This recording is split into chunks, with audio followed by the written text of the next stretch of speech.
like this time to recognize our sponsors today. First, our luncheon today is presented by Craftsman Deck Builders. This time we're going to ask Mr. David Elliott, owner, to come forward and make a few sponsor remarks.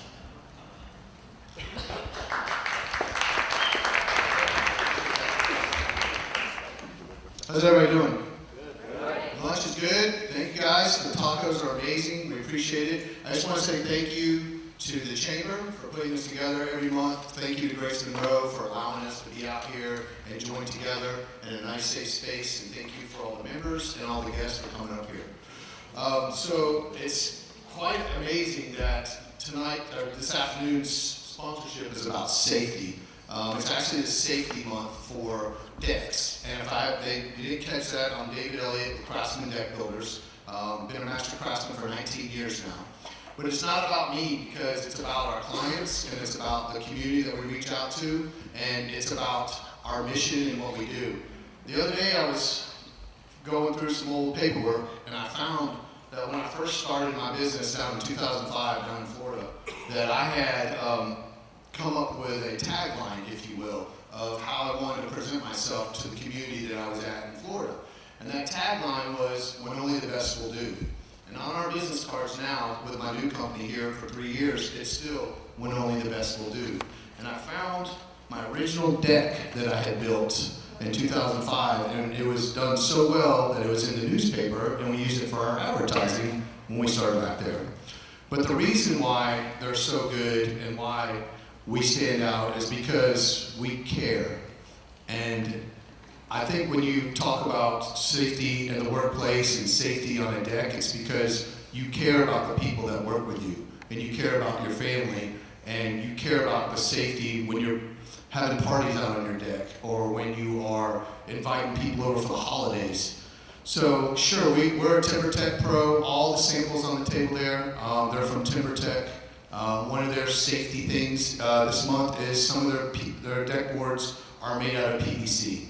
So when you walk on them during the hot months that we're about to hit in July and August, and some people know that composite decks, they burn your feet. Well, these are a 30% cooler walking surface. So that's how they go through doing safety.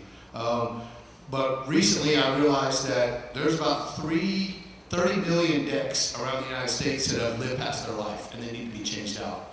And annually, about 224 people can get injured on decks, and that's kind of one of the reasons why we make sure that ours can handle anything that goes through it. But the end reason why we do this, the reason why we grow so fast, and the reason why people love us is not just because we do great work, but it's because why we do it. And the why we do it is because a portion of proceeds from all of our jobs goes to these children.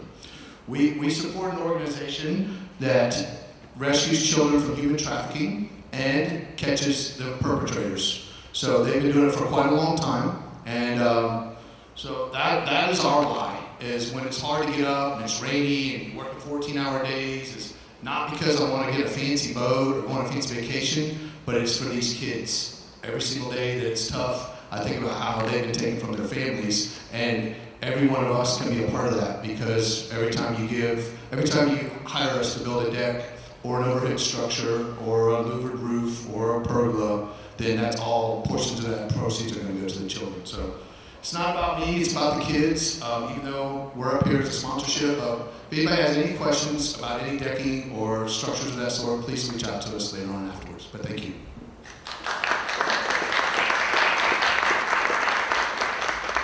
Excellent. Thank you, David. We also want to spotlight our sponsors today, Kinetic and Solid Ground Chiropractic. Let's give them a round of applause. And last but not least, we want to thank our 2024 Luncheon Series sponsor, Push Motion. Josh, let's give Josh a round of applause. Okay, we are excited to have a new program for you this month on workplace safety, presented by Scott Wisdom. Scott currently serves as the acting chief deputy for the Walton County Sheriff's Office. Prior to this interim appointment, he served as the Uniform Patrol Division Commander. Scott is originally from Newton County and moved to Walton County in 2011 after retiring from military service. He has over 20 years of law enforcement service. Scott is also the commander of the local VFW post, serves on the board of the Walton Veterans Association, and for Deputies Beyond the Badge. Folks, let's welcome Scott Wisdom. Thank you. All right, folks, I'm more of an extemporaneous speaker, so don't laugh at my slides if they're coming.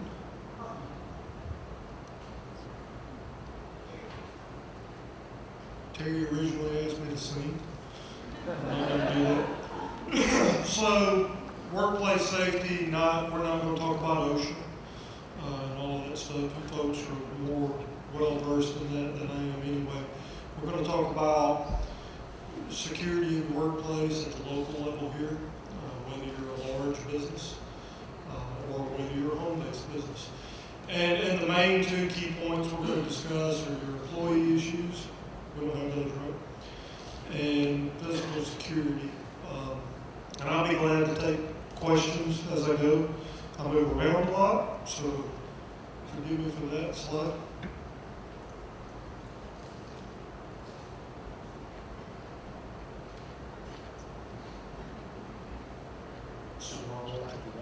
All right. How many of you are completely full staff? I don't see any hands raised. Everybody's got jobs open, right? How many of you have found out that because of the tough job market versus the number of vacant positions, that you've been in the position of having to lower your standards? Yeah. All right. And the people that didn't raise your hand, you're probably lying, right? Let's be honest. We've all had to make some hiring additions here recently that we normally would not do. I know for a fact we have. It's been a struggle. We are at any given point 30 to 40 positions short. And that's a national phenomenon in law enforcement. But I know that also I've talked to many of you out here, and you're in the same boat. And believe me, this does tie into your security. I understand tough job markets, finding qualified people to fill the position, and then saying, well, we're going to back off of our standards, and we're going to hire somebody that 3 or 4 years ago we normally wouldn't hire. That comes with issues. The big part of this is talking about how your security risk lies in your employees, right? Especially if you have 3 or more employees, that's the issue. How many of you do not do any type of background check, whether you've got 3 or more? Yeah, I know that. Background checks are huge. And what we're trying to do is we're trying to prevent the problem up front, right? Prevent the employee issue up front with your hiring practices. How many of you employ an outside company to do your background checks? You just pay somebody to do it? Okay, several of you, right? All right. So, of course you need to talk to your human resources representative and understand and deal with that. Folks, it's real easy to do background checks at the local and state level. How many of you know that you can take that signed release authorization down to the courthouse or to the sheriff's office and get most of this information? Local and state records, okay? There are a huge number of people in the workforce right now that are walking around with some skeletons in the closet. Whether they're on probation currently, whether they've been in and out of the system, and you need to know those types of, you need to know that up front. I encourage you all, and I'm telling you this based off of the types of cases that we're working involving employee issues, and there's been a lot of times where an employee comes up, well, I never thought that this individual would have done this to me as their employer. And then we sit down and show them, well, I mean, look at their criminal record. How did you not think this person's been arrested for theft before, and now they're stealing from your company? So those background checks are huge. I encourage you to make sure you're doing local records checks. If you're paying one of these services that are doing the national checks of their credit and things like that, I would still take the time to make sure you're coming down to your local sheriff's office or police department and finding out. They may have never been convicted of a felony or something that's going to show up on that national database, but they may have been arrested for fighting, disorderly conduct, things that just stay in city court or local court, never make it onto those records multiple times. Now you're putting that individual to work, expecting them to be part of the team that represents you, and they have a bad history of violence and not working well and getting along with others. So it's very simple to do. Who is doing psychological profiles? Who's paying for that? Just a few, right? That's what I thought. A lot of different products out there. There's a lot of ways to accomplish this task. It does limit your liability down the road as an employer. Does not mean you have to pay. I mean, on average, you would pay somewhere between $150 and $300 to send an employee to a psychologist to sit down and do all this in their office. But there are a number of very valid products that are out there right now that, as part of your hiring process, you can take those individuals and ask them to sit down. It takes them about an hour or so, complete the form, you send it off, and the results come back to you immediately. They will tell you some personality traits. Maybe this is not the type of person that you want interacting as a customer service representative, right? Maybe they're just not cut out for that, but they're all they want is a job and a paycheck. But it also may show some other tendencies in there. One of the things that, and I don't want to offend anybody, but I think everybody here gets it, we're finding out that the younger generation is not as resilient as we are, right? And these psychological profiles will come back and they'll show you some of that. They'll show you that, hey, this person may not work well in this situation. It's money well spent, especially if you're putting somebody out in the field where they're not supervised. And this all ties into the safety of your company because they're driving your vehicle, they're representing your company, they're interacting with the public, and that's a great way to reduce your liability. Who runs driver's history records on a regular basis? Yearly, semi-annually, maybe every 3 years? Yeah. Please add that as part of your process. Costs little to nothing. The county does it yearly. You would be surprised how many times we come up with an employee that's had an issue, a serious issue or incident, that's on our insurance that we knew nothing about, that would probably disqualify them from driving a vehicle or potentially cause them problems with your insurance, right? I mean, we all have different insurance requirements. I know the county's is you can't have more than 3 moving violations in a rolling period or a certain number of points, but the county's not going to insure you. And I'm sure most of your policies, if you have a fleet of vehicles or people driving for you, that you have that same situation stipulation. But I promise you, they're not going to tell you that they have issues with their driver's license, right? That even happens a lot with commercial companies. Slide, please. So, big number. And I told you we were going to talk about local and what applied to you folks. That number right there should slap you in the face. But it is absolutely true. Talked to Captain Peacock, Lieutenant Barrett. I know most of you know some of those individuals that work, lead our criminal investigations division. If we have a commercial burglary at a business, 65% of the time, it's an inside job. It's somebody that you are employing,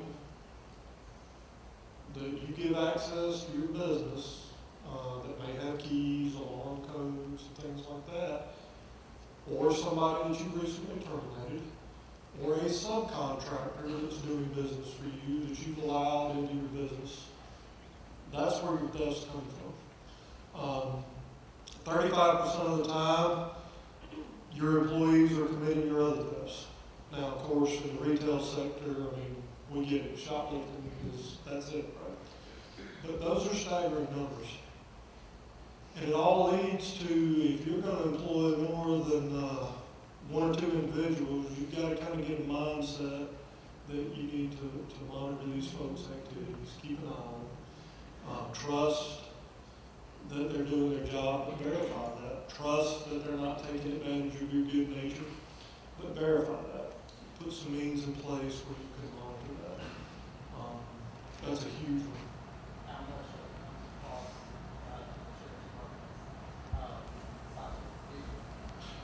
More. If you could look at a graph on the number of, I think we'll talk about that in just a second, but the number of cyber type related crimes or digitally initiated or completed crimes, if you look at it on a graph, I mean, it's just climbing up at a very, very steep level.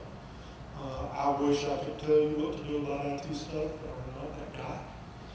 I do know that money well spent to make sure that all of your systems are secure. It is the biggest form of exponentially exploding crime that we see right now. Slide. Can you hold your mic a little bit closer? Sure. Thanks. Sorry, Terry told me I had to sing at the end of this, so I'm trying to make sure. All right. So, and some of the things we just touched on, we were talking about, I can tell you story after story after story after story, especially small businesses, people that employ 10 or less employees. That's a family environment in most cases, especially if you have long-term employees that work for you for years and years and years, you know their children. You understand what I'm saying. Don't allow those folks access to your business finance tools. Time after time after time again, it's yes, I always keep the company checkbook or the company debit card in this desk drawer.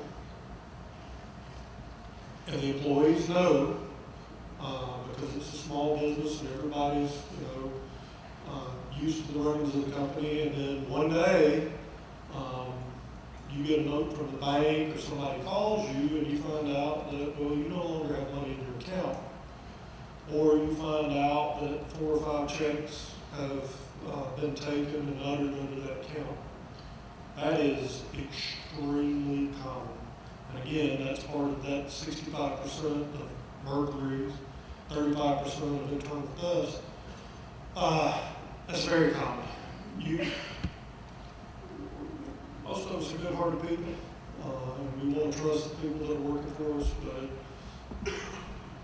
you've got to take steps and just run business as business and not give anybody access to that. Even more so, what we were just talking about digitally. Be extremely careful who you give the keys to all of your IT architecture and structure. You have got to put a mechanism in place, if possible, to monitor what they're doing under your business account. How many of you track your employees' emails? And I don't want to get big brother here. But how many of you have the capability right now that if you knew something was going on with an employee, that there was an investigation on your end or even on our end for activity, how many of you have the ability to pull all of your employees' emails and look at them and read them and see what they're doing? Great. Great. That's huge.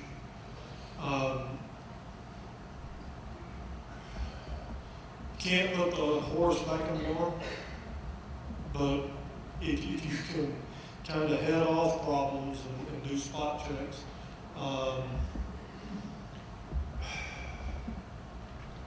we even have to deal with this. Employees that are in your office using your computers, using your internet, on your pay provider, watching pornographic material, making copies of pornographic material, things like that, all at work, on your computer, on your pay bill. Okay? That and a host of other things, you've got to take steps to be able to monitor what's going on digitally and have a system in place. When you separate an employee, again, you don't want to have to scramble. Make it just part of a routine checklist that whether you're doing it, whether your human resources personnel are doing it, or one of your managers, go ahead and have a checklist in place that says if I have to terminate an employee tomorrow, I have got to make sure that all of these things happen immediately. One of the first things I would say is make sure that they are taken off of the access to emails, especially if they have access to a social media account. How many of you seen that? Right? Employee gets fired, they have access to the business social media account, and then suddenly your business is being smeared on your own social media page. It's happened. You've got to have a system in place to make immediate changes to that. Technology is great. Most access card control systems now will give you the ability, especially if you're a larger business, to go on the phone and terminate that access immediately. If you don't have that, seek that.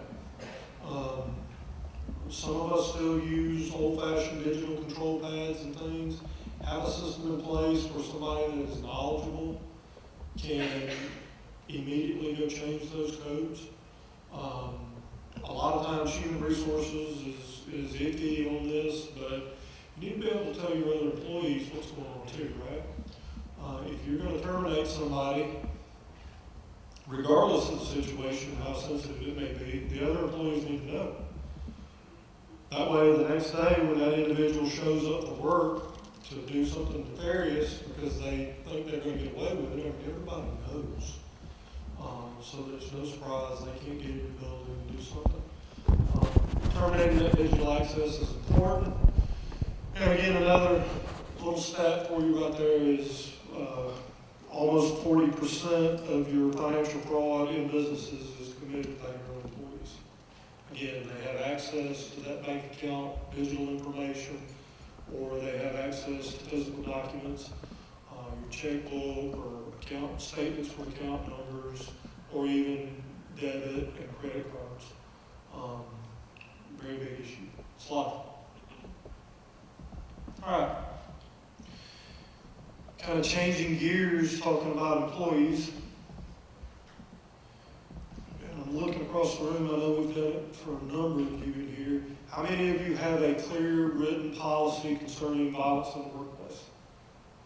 Okay. Well, you see the number up there. 80% of employees says that even if you do, they're not aware of it, right? Unfortunately, that is the day and age that we live in. Those products are easy to develop. There is so many resources out there, but you need to have, I recommend that you have those policies in place and that you talk to your employees. Heavens knows if you deal with customer service, if you have a customer service retail type business, please do.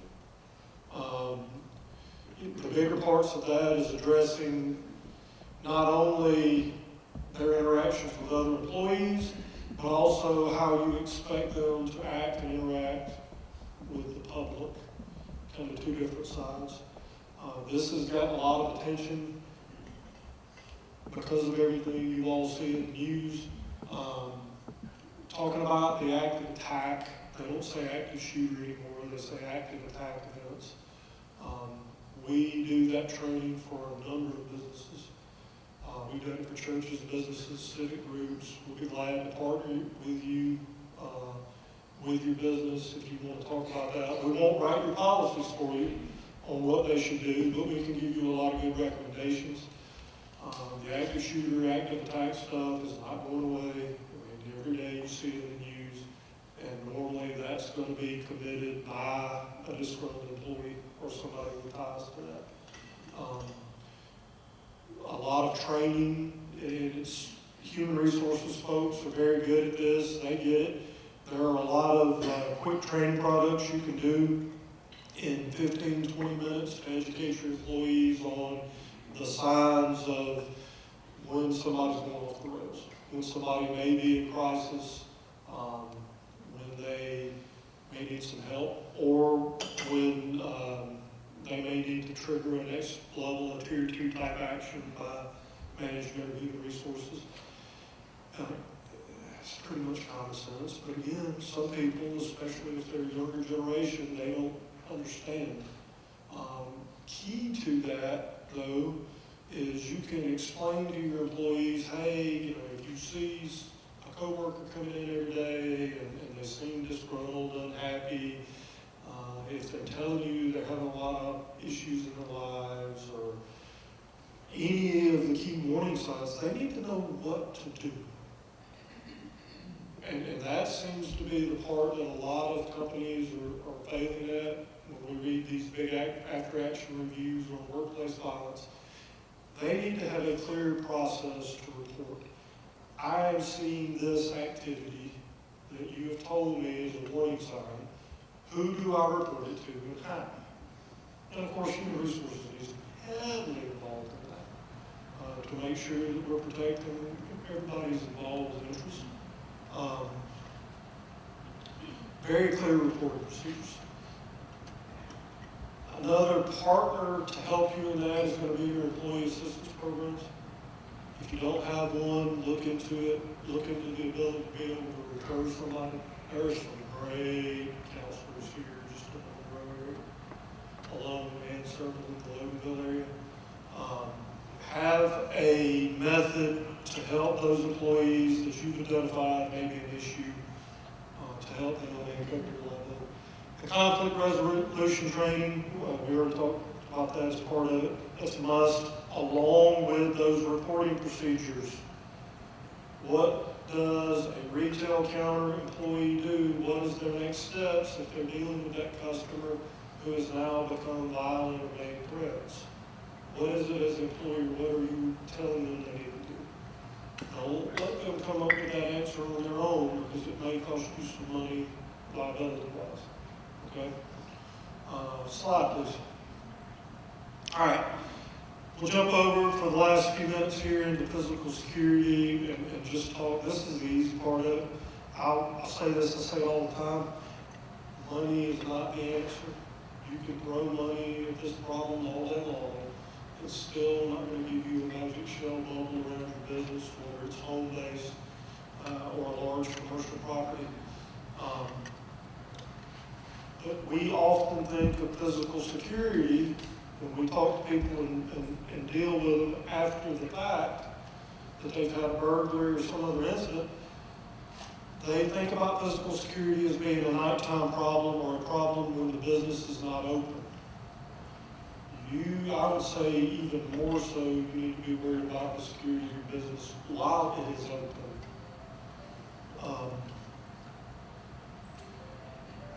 Know what is going on. Know what your employees are doing. Some of the, I can't tell you how many times we've been called to businesses that are open because there are narcotics transactions going on by employees on the commercial property while the business is open. Whether it be lunchtime or 9 o'clock in the morning, it happens. Know what your employees are doing while they're at work. Secure the business while the business is open. A lot of different ways to do that. One of our biggest pet peeves is probably locked or controlled doors, especially if you've got a large business. Allowing employees to come unfettered through multiple access points in and out, you do not know what they're doing. You do not know who they're bringing in with. What methods do you have to document or control off-site visitors that are coming on?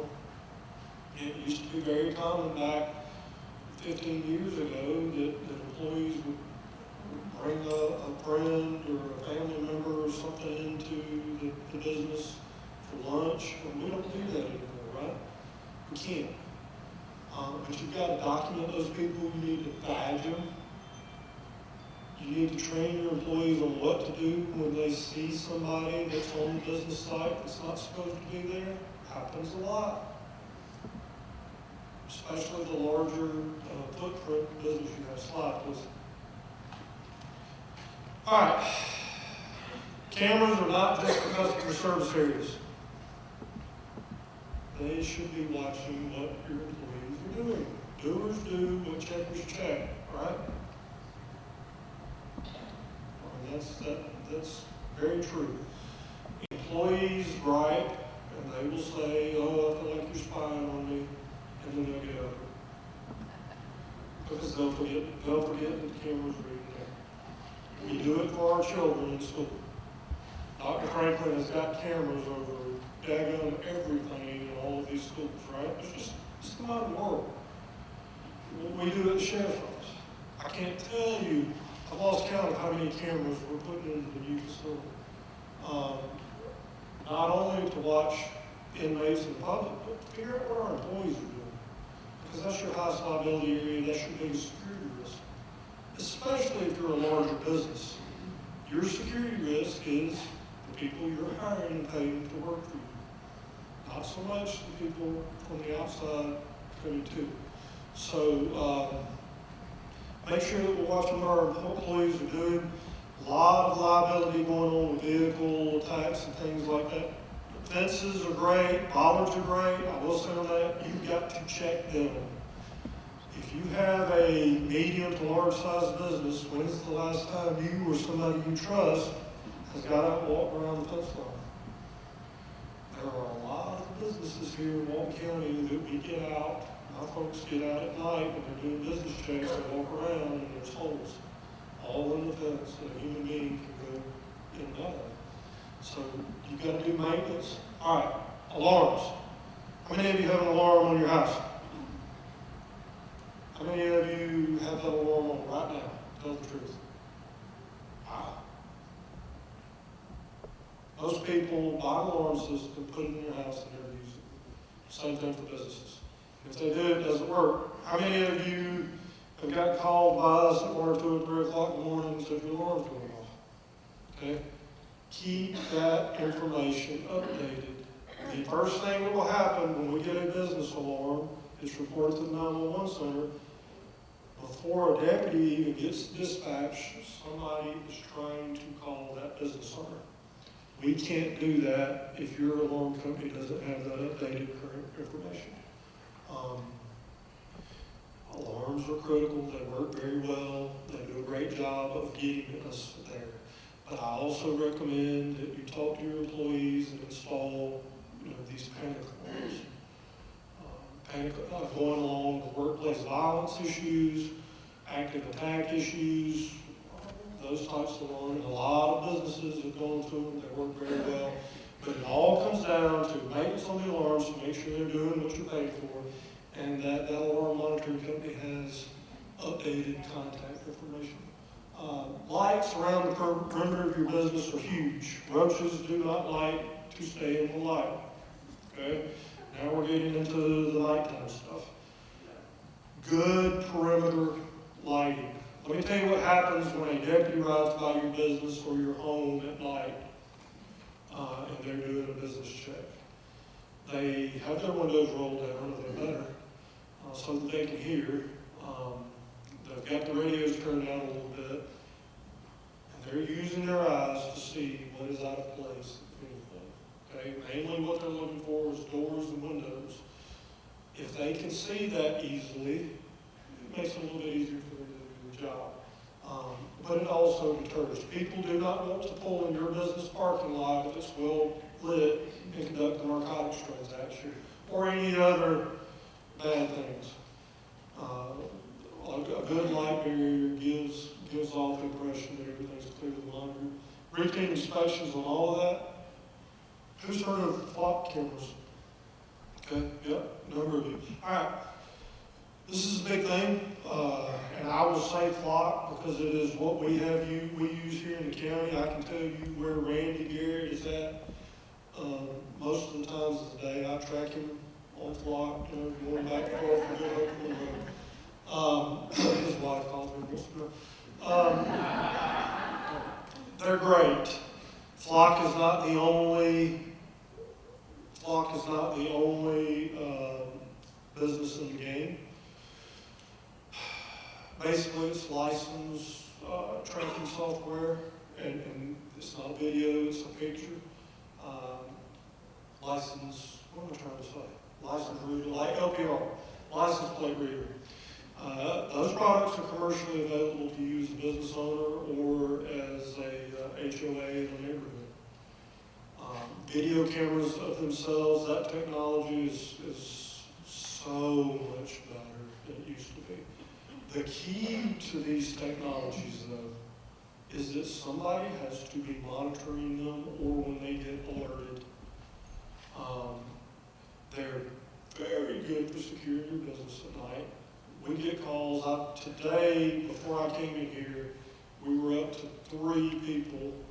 This is very common now. That called, hey, I'm not at home. My Ring camera's going off, and there's a person sitting on my front porch, a person in my yard, or a person walking through my backyard. Those were the 3 that I heard this morning before I came in here. So they work great, but somebody's got to watch them.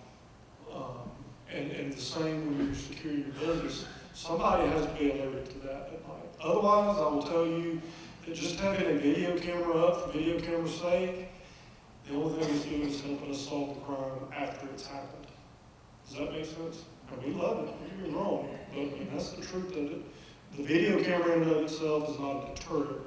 But if you have a system that's recording tags that are coming in and out of your property, taking a picture, or a way to motion detect you if something's going on, especially if you're a home-based business person, if you work out of your home, get those Ring cameras.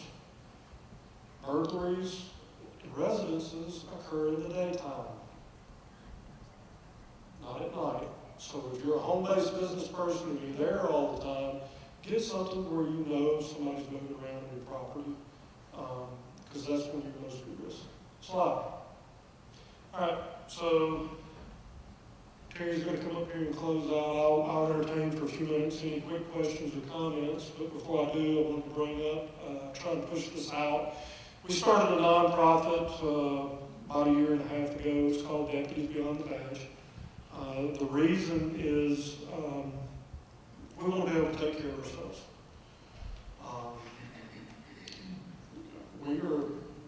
We're a pretty large part of county employment. We're 230 or so. Next year, we'll probably reach up closer to 300. The sheriff's office is a pretty large organization. And we wanted to be able to take care of our employees when they're in crisis or when they're in need. The sad fact is, Ben Hammond right here is on our board. I think it was within months of us setting that organization up, we had 1 employee get killed in an automobile accident. We had another one having a child die.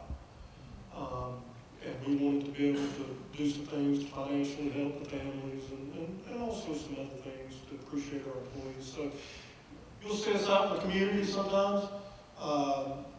We're getting ready to do our next charity cornhole tournament coming up here soon, and we do some other things in the community. They would love to come out and partner with you. If you've got any other civic events going on, we would love to partner with you to help get our name out there and help us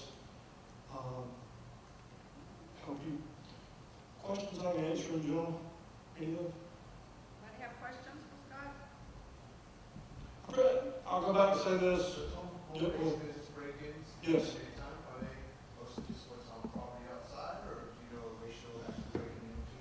I can look the ratio up, but the vast majority of it is going to be, so daytime thefts and burglaries are dope dealers, or excuse me, narcotics users that are breaking into your property or coming onto your property to find quick things to steal so that they can go sell to support their habit, right? The vast majority of that crime is stuff that you have laying around. your property or an unsecured outbuilding, it is extremely rare in this county at least. I can count on one hand how many it's happened in 10 years for somebody to actually break into a house while somebody was there. And then there's some other numbers that go into that. Before I give it up, I go back again, active shooter program and the active attack programs, we can help you with that. We do security assessments for churches and other organizations. We'll be glad to come out, walk your site with you, give you some suggestions or point you to other resources. We do firearms training, we do corporate outings for firearms training. Terry's getting ready to come down and do her group soon. Pretty much, if you have a need, we'll partner with you, fill that need, or we'll point you in the right direction, get that resource to help you in your business side. Okay? All right, thank you.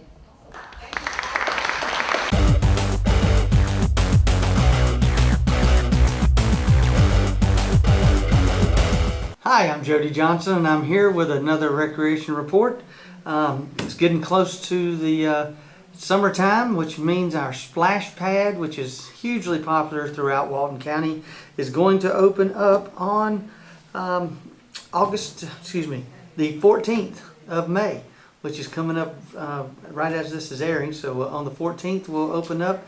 We go on non-peak hours until school lets out, which means we're only open until after school's out till about 6 o'clock, Monday through Friday. Then we'll open up Saturday and Sunday. Actually, we're closed on Mondays. And then once school lets out, we'll open up every day from 10 until 5. And then we have our after hours for anybody that wants to rent a private party. I would do that earlier than later because they book up very fast. We have those on Saturdays and Sundays where people have their birthday parties, get-togethers, things like that. They just kind of want to rent the whole place to themselves, and that has become very, very popular in Walton County, and they have filled up the last 2 years. So give one of our community centers a call if you're thinking about doing that. It's fairly affordable to be able to do that and have some great entertainment for all the kids at the party. You have a couple of pavilions there to have your presents and cake and whatnot all outside, and without anybody else coming in and utilizing the space. So it's a great thing to do. And then it's out at Ayers Park, one of the more popular places that we have. We've had a record number of people out there playing frisbee golf. We actually had a frisbee golf tournament out there a couple weeks ago, and over 100 people showed up to play in the frisbee golf tournament. To date, on average, around 700 rounds of frisbee golf is played out there each month. So it's a very busy and well-kept course. Our frisbee golf club does a great job of policing that thing, and it's very safe, and you're out in nature in the pines, hence the name of Heritage Pines Disc Golf Course.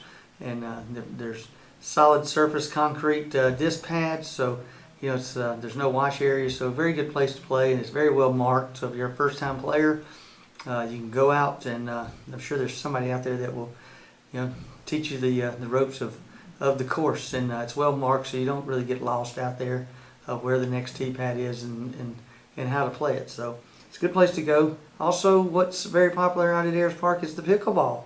A lot of people come in and play there. We have 4 courts. We are expanding that soon. We're hoping to get that done this summer, where we'll add another 12 courts out there where we'll be able to host some of the larger pickleball tournaments in the area. The pickleball courts out at Crystal Park are also very busy. We're only about a month, maybe 2 months out from having the indoor courts ready to go at Criswell Park. So we'll have, in the morning times at least, it's kind of a dual use building where we'll have some of our shooting sports with the 4-H programs using that building in the afternoons, and then we'll have pickleball there in the morning times for inclement weather like it is today, where we have these pop-up storms come up. It's a great place to go in, and once it gets super hot, it'll be a place that you can go in and play in the climate-controlled area. So we're really looking forward to having those pickleball courts there at Crystal Park. Other things that are going on is our end of the season of our spring season is coming to an end, which means we have our countywide tournaments. We're starting that next week, May 13th, and we'll play 144 tournament games with all of our recreation teams over that week period. So we'll start on Monday and we'll conclude next Saturday on the 18th, and that will conclude, like I said, 144 baseball and softball games. Hopefully the weather will work out and we can crown our new countywide champions.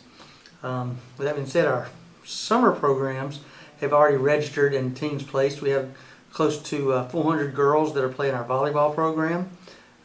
That's become very, very popular, especially in the high schools. It kind of started with the younger girls in our rec program, where we started kind of having like club games, and now it's gone into more competitive. And we do that twice a year. We do a summer program that's a little less competitive, and then we do a fall program with our girls where we have, again, it's gone from having 200 kids that would sign up to close to 400 in the fall season. So girls volleyball has really grown and it's very popular, and now it's even getting into the high school ranks as well. Our fall sports registration now is coming up, which is your fall baseball, fall softball, fall soccer, cross country, and soccer. Our registration will begin on May 18th through the 26th. That's May 18th through the 26th. Make sure you get registered for that. We always do it before school lets out, so we can get that information out through the schools, and hopefully everyone will get registered for the fall sports. Our football and cheerleading is registering now, and it will end on the 26th. We have to register a little further by the rules and regulations of the NGYFA, which is the North Georgia Youth Football League. So we're registering for that now through May 26th for football and cheerleading, and then all of our other fall sports, the baseball and softball, soccer, and cross country, will be May 18th through the 26th. So make sure you get registered for any of those fall sports. We also have one of our special events coming up. It's going to be it's something new that we haven't tried before, and we've come up with an area that some people may not have even gone out to see. And if you haven't, you're missing out on one of the prettier sites in Walton County, which is our Hard Labor Creek Reservoir. And we're going to host a road race out there, a 5K, and also do a 1 mile fun walk run out there on August 24th. And you actually walk or run across the bridge, which is it's one of the longest spanning bridges in Walton County that spans the entire lake out there. So it's a good flat spot. We'll start early in the morning on the 24th. I'm sure we'll talk more about that on a later show, but I wanted to go ahead and get a plug in for our first ever reservoir run. And they'll meet out at the Hard Labor Creek Reservoir. We have a huge boat landing there, and that's where you'll start and finish the race. Lots of parking out there. And if you haven't been to our reservoir, you ought to check that out. It's a really nice place. They are starting now with some of the construction to get the water treatment plant out there, but it's tucked away out in the woods. You really won't see that going on, but eventually they will be pulling water out of that lake. Right now it's very busy with boats. We've generated a little over $15,000 just with people going out and launching their boats. So it's financially good. We maintain the pond, and I think it's a $10 parking pass to put your boat in and come up and pull your truck, or you can buy a yearly pass as well to be able to utilize the reservoir, and that just helps us maintain, keep the bathrooms clean, and all the grass cut in the area. Hopefully soon we'll be expanding what we offer at the reservoir, putting some pavilions out there, some places that people can more easily fish from the banks, and that's hopefully within the next year we'll have that going on. It's a very beautiful, serene place to go and visit. And that's out on Fairplay Road, going out towards Rutledge, out of Social Circle, if you're looking to find that spot. So we've got a lot going on this spring and summer, and trying to get prepared for the fall. We've got all our all-star teams selected. They're starting to practice now, and they'll continue more after our tournament. So we've got about 27 all-star teams that are selected throughout the county in our baseball and softball program. So they'll be representing Walton County in the USSSA and in the Tri-County Tournament for the softball. So we're looking forward to that competition as well. Just a lot of good activities going on now that we're in the spring. As always, visit one of our parks. It's a great place to walk. Meridian Park in Loganville is probably the most visited area for people to go and walk around the track, around the pond. We have one here at Social Circle, Crystal Park, and Felker Park in Monroe's great paved trails if you want to get out and exercise in the evenings. Nice, cool. Usually there's good shade in some of the spots that you don't get too hot. So it's a great place to get out, push a stroller, walk with your kids, let them bring a bike or something like that. It's a good place to go and just get some good exercise. So we hope you'll visit one of your parks near you, and we hope you enjoy them. So thank you very much, and until next time, thank you very much.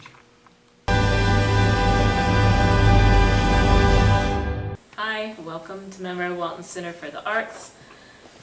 This show that you see behind me will be gone as of tonight when Paul is filming this. So the next show coming in is a pottery and photography show. We call it Fired Up and Photographed. And it will be here till about the middle of June. And pottery is always one of our best selling items here. We'll have, I think, 15 or 16 potters, different potters here, with hundreds of pieces of pottery. Everything from functional to sculptural, mostly functional pieces. Cups, mugs, bowls, plates, that kind of thing. So they're great gifts. They're wonderful to use. We always get asked if they're safe for microwave or dishwasher, and they are.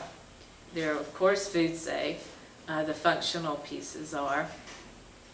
They're food safe. You can stick them in the microwave. You can wash them in the dishwasher. They're oven safe. Even some of them will probably have casserole dishes.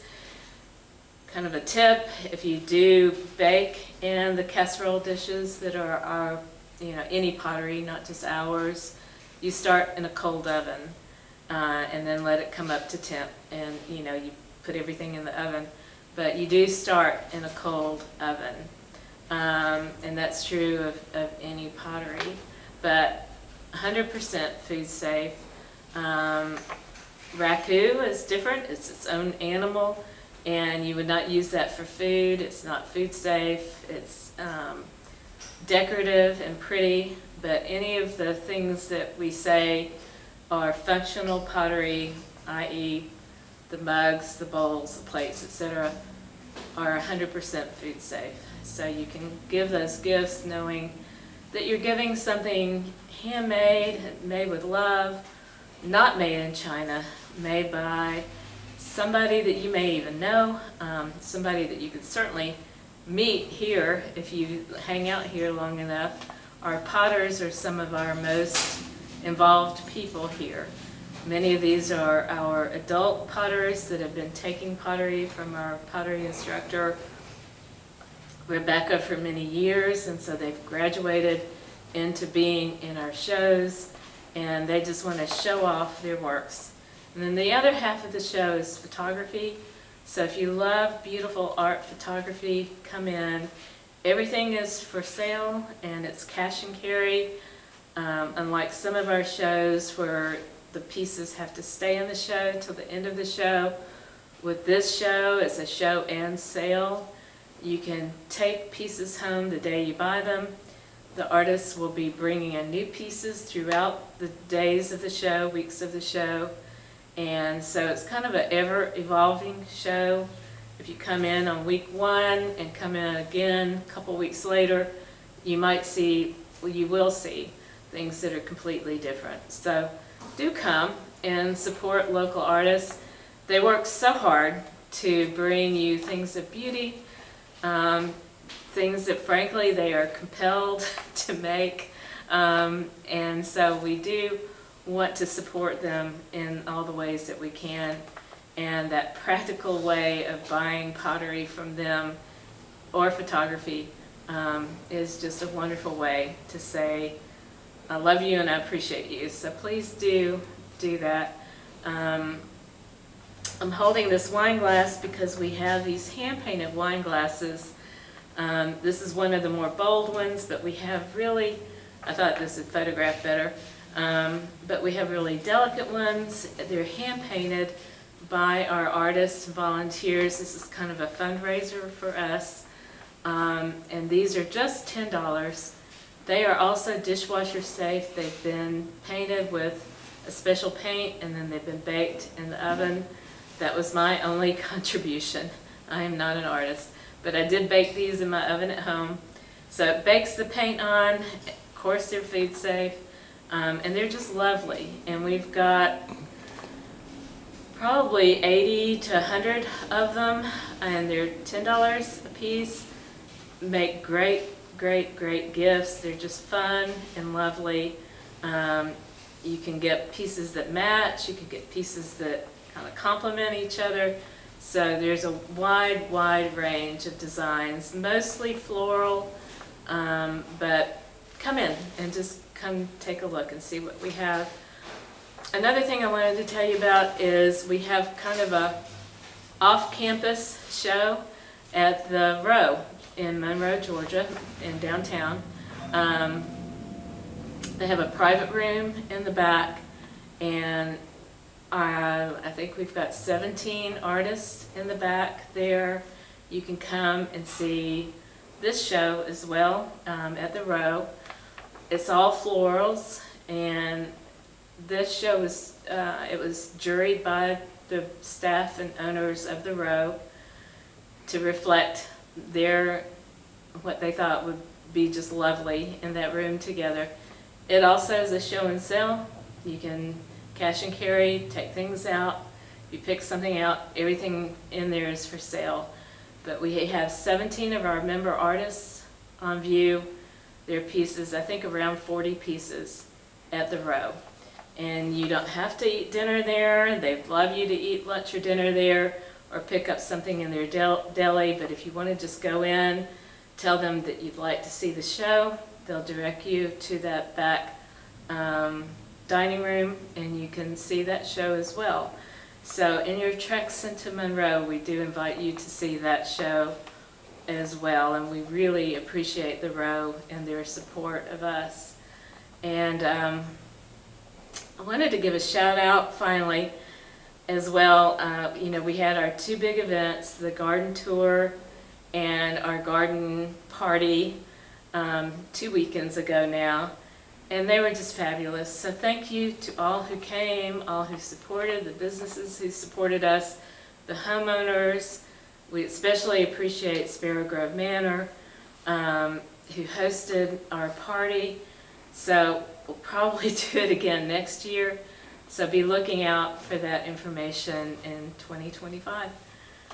We have our classes, of course, going on. We're taking registration for summer art camps. We have lots of fun things going on. On May 18th, we do have something kind of different happening. It's called a Members Mingle, and it's for our members specifically. It's free. But we'll be partnering with Barbara Mock, who some of you may know. She runs an organization called Tutu Capers, and they make tutus for sick children in children's hospitals, and then they distribute them. So that will be kind of a volunteer project, meshes right in with our other healing arts initiatives. So May 18th. Hope to see you soon. Thank you. Bye.